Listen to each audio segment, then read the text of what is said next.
বাড়িটিতে তল্লাশি পরিচালনা করে দুইটি G3 রাইফেল ও একটি MA1 রাইফেল, 8টি ম্যাগাজিন ও সর্বমোট 190 রাউন্ড তাজা গোলাবারুদ ও 10 রাউন্ড খালি কার্তুজ উদ্ধার করে।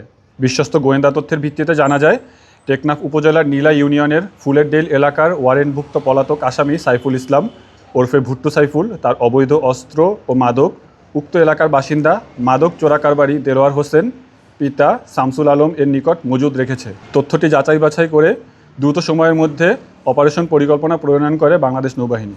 গত রবিবার 26 এপ্রিল 2026 দিবাগত রাতে নৌবাহিনীর স্পেশাল ফোর্স সোয়ার্স সহ দুটি সংগঠিত আভিযানিক দল অত্যন্ত দক্ষতার সাথে উক্ত এলাকায় অভিযান পরিচালনা করে। পরবর্তীতে নৌবাহিনীর আভিযানিক দল অত্যন্ত পেশাদারিত্বের সাথে বাড়িটিতে তল্লাশি পরিচালনা করে দুইটি G3 রাইফেল ও একটি MA1 রাইফেল, 8টি ম্যাগাজিন ও সর্বমোট 190 রাউন্ড তাজা গোলাবারুদ ও 10 রাউন্ড খালি কার্তুজ উদ্ধার করে। এছাড়াও উক্ত বাড়ি থেকে 28,000 পিস ইয়াবা জব্দ করা হয়, যা পাচারের উদ্দেশ্যে মজুদ রাখা হয়েছিল বলে ধারণা করা হচ্ছে।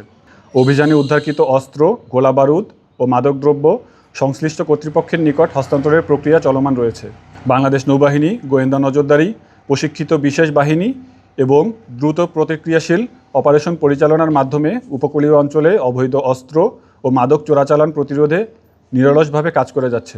জাতীয় নিরাপত্তা রক্ষায় নৌবাহিনীর এ ধরনের কার্যক্রম ভবিষ্যতেও অব্যাহত থাকবে।